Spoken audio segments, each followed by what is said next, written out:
जो है वो पेडागोजी के लेसन को स्टार्ट किया था। पेडागोजी जो है वो एफपीएससी का सिलेबस जो उन्होंने रिकमेंड किया है अपने हर सब्जेक्ट के पेपर में वो करते हैं। तकरीबन उसमें उन्होंने ना 4 सब्जेक्ट्स जो हैं वो इंट्रोड्यूस करवाए हैं और 30 मार्क्स जो हैं वो उन्होंने इसके लिए फिक्स किए हुए हैं, जिसमें सबसे पहले टीचिंग टेक्निक्स एंड मेथडोलॉजी है पहला टॉपिक। दूसरा है क्लासरूम मैनेजमेंट एंड डिसिप्लिन और थर्ड वाला है टेस्टिंग एंड एवेल्यूशन और लास्ट पे है जी नॉलेज ऑफ ब्लूम्स टैक्सोनॉमी। इसमें हमने सबसे पहले टीचिंग टेक्निक्स एंड मेथडोलॉजी को स्टार्ट किया, जिसमें हमने सबसे पहले तो ये डिस्कस किया पढ़ा कि व्हाट इज़ पेडागोजी के पेडागोजी है क्या। तो ये 2 ग्रीक वर्ड्स का जो है वो मजमुआ है, जिसमें पाइडोस और एगेगोस है। पाइडोस का मतलब बॉय या चाइल्ड है और एगागोस यानी लीडर यानी टीचर आप कह सकते हैं इसको आसान अल्फाज में।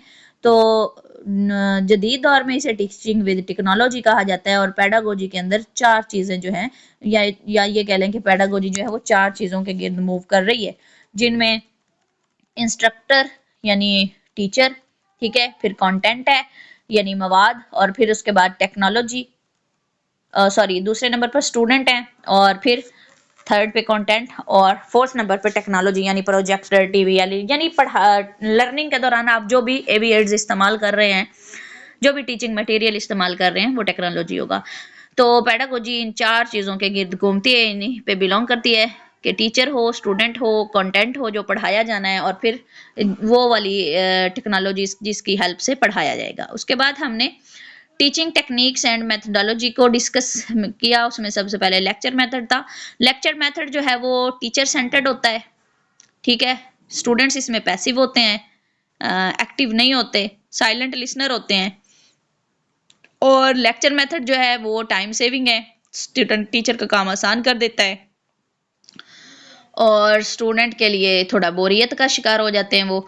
और इसका एक दूसरा नाम चाक एंड टाक मेथड भी है, ठीक है, कि बोलना लिखना जो तरीकाकार है वो है।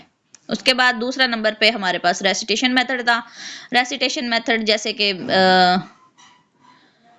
स्टूडेंट्स को जो है वो पैराग्राफ या असाइनमेंट कुछ टास्क दिया जाता है जिसको वो अचीव करते हैं, उसके बाद उसमें से सवालात किए जाते हैं, ठीक है। और उसमें भी जैसे आज हमने क्वेश्चन आंसर मेथड पढ़ा, इसी से रिलेटेड है, तकरीबन मिलता जुलता वो भी मेथड है कि क्वेश्चन जो हैं वो क्वालिटी के किए जाएं, ठीक है, सवालात मयारी हों, सीक्वेंस को बरकरार रखा जाए यानी डिसिप्लिन कायम रखा जाए, फिर सवालात का जवाबात किस तरह से देने स्टूडेंट ने, tell how to respond question, तो उनको तरीकाकार बताया जाए। फिर पहले तमाम सवाल स्टूडेंट से सवाल पूछे जाए, फिर किसी एक को कहा जाएगा जवाब दे, जैसे कि अभी आपको मैंने प्रिकॉशंस में वजाहत की, बिल्कुल वही सारी रेसिटेशन मेथड के अंदर हिदायत हैं, ठीक है। उसके बाद डेमोस्ट्रेशन मेथड है।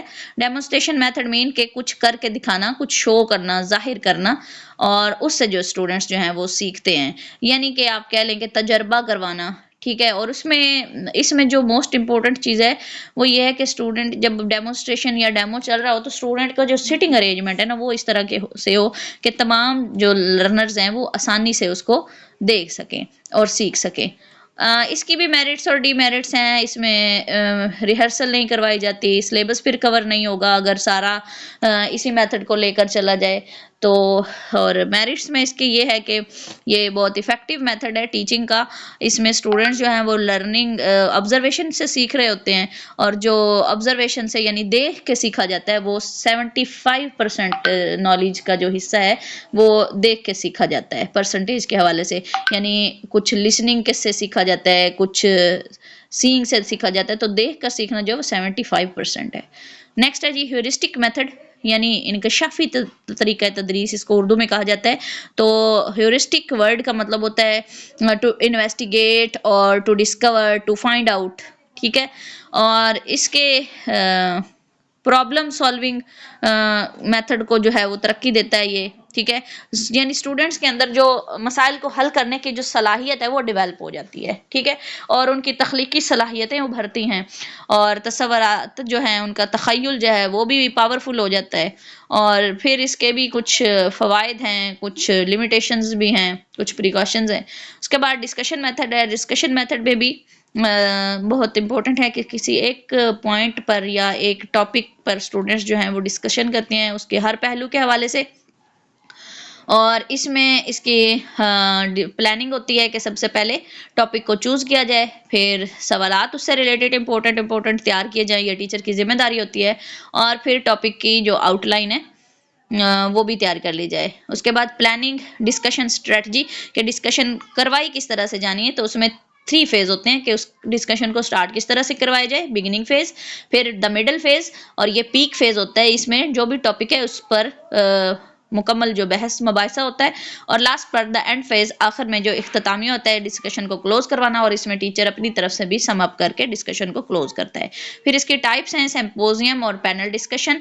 सिंपोजियम बहुत इंपॉर्टेंट है, इससे रिलेटेड डिस्कशन मेथड से रिलेटेड। और सिंपोजियम मीन मीटिंग और कॉन्फ्रेंस के एक मीटिंग या कॉन्फ्रेंस जिसमें 3 से ज़्यादा या 4 लोग शामिल होते हैं एक ही बैकग्राउंड से, और वो टॉपिक से रिलेटेड हर पहलू पर डिस्कशन करते हैं। और पैनल डिस्कशन में डिफरेंट बैकग्राउंड भी हो सकते हैं और ज़्यादा लोग होते हैं, 4-5 हो सकते हैं, ठीक है, और वो डिस्कशन करते हैं। फिर डिस्कशन में इनफॉर्मल ग्रुप डिस्कशन भी होती है और फॉर्मल ग्रुप डिस्कशन भी होती है। इनफॉर्मल ग्रुप डिस्कशन यानी कोई भी बगैर जो है वो रेस्ट्रिक्शन से, चेक एंड बैलेंस के, जैसे कि आप क्लास फेलोज जो है वो क्लास के अंदर किसी भी टॉपिक पर बहस कर रहे होते हैं, लर्निंग तो उनकी वहां पर भी हो रही होती है। फिर गली मोहल्ले के अंदर वो आप अगर आपस में डिस्कशन कर रहे होते हैं तो लर्निंग तो उनकी वहीं पर भी हो रही होती है, लेकिन वो डिस्कशन इनफॉर्मल होती है, ठीक है, आज़ाद गैर रस्मी। और फॉर्मल डिस्कशन वो होती है जो क्लासरूम के अंदर टीचर की सरबराही में, सुपरविजन में हो रही होती है।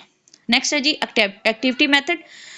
एक्टिविटी मेथड यानी इसको आप कह सकते हैं लर्निंग बाय डूइंग के, जो भी टॉपिक है, जो भी लेसन है, उसमें ज़्यादा से ज़्यादा एक्टिविटीज़ करवा के स्टूडेंट्स को बिजी रख के, तो जो है वो यानी उनको कुछ ना कुछ प्रैक्टिकल करवा के जो है वो सिखाया जाए।